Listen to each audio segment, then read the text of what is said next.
વચ્ચેની મેચ માટે ભારે ઉત્સાહ જોવા મળી રહ્યો છે। ચેમ્પિયન્સ ટ્રોફી જીતવા માટે બંને ટીમ મેદાનમાં ઉતરશે। ભારતના સ્ટાર ખેલાડીઓ પાસેથી લોકોને મોટી આશા છે। ક્રિકેટ પ્રેમીઓને ભારતની જીતની ખાતરી છે।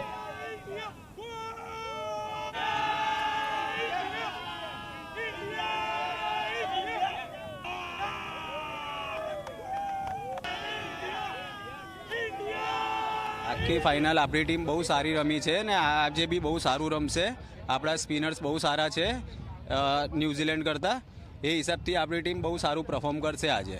ન્યૂઝીલેન્ડ પાસે બી સારા બેટ્સમેન છે, મેચ સારી થઈ શકે પણ ઇન્ડિયા જીતશે એવું ચાન્સ વધારે લાગે છે આજે।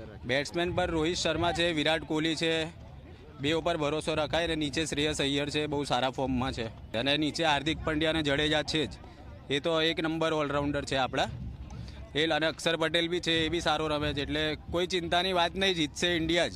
ન્યૂઝીલેન્ડ ઘણું સારું રમ્યું છે, નો ડાઉટ, બટ આપણું બેટિંગ ઓર્ડર, ઓલરાઉન્ડર સેક્શન અને બોલિંગ ત્રણમાં બધાએ પરફોર્મન્સ સારું આપ્યું છે। એવું કોઈ ખેલાડી નથી કે જેનું પુઅર પરફોર્મન્સ હોય અત્યાર સુધીની ચેમ્પિયન્સ ટ્રોફીમાં જેટલી બી મેચ થઈ છે। બેટિંગ ઓર્ડરથી લઈને ઓલરાઉન્ડર સેક્શન સુધી 6-7 નંબર સુધી આપણી બેટિંગ ઓર્ડર બહુ જ સારું છે। બોલિંગમાં બી બહુ સારા પ્લેયર્સ છે, આપણા કુલદીપ યાદવ છે, બહુ જ સારી બોલિંગ કરેલી છે આખી થ્રુ આઉટ ધી ટુર્નામેન્ટ। ન્યૂઝીલેન્ડને અંડર એસ્ટિમેટ ના કરવા જોઈએ, બટ ઇન્ડિયાનું જેવું પરફોર્મન્સ ચાલી રહ્યું છે, મને એવું લાગે છે કે ઇન્ડિયા જીતી જશે।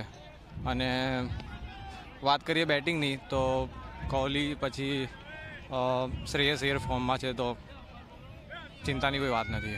હાર્દિક પાંડ્યા તો કહેવાય ને પેલું તુરુપનો ઇક્કો છે કે જ્યારે જરૂર પડે ત્યારે હાર્દિક પંડ્યા ચાલશે, તો 100% એના પર વિશ્વાસ છે। અક્ષર પટેલ પણ સારી બોલિંગ કરી રહ્યા છે। બાપુ ફોર્મમાં છે અને 5 નંબર પર પ્રમોટ કરવામાં આવ્યા છે અને મિડલ ઓર્ડર જે રીતના સંભાળ્યું છે કે ભાઈ 30 રન 40 રન 45 રન મારે છે, તો સારો એક સ્ટેન્ડ આપીને જાય છે।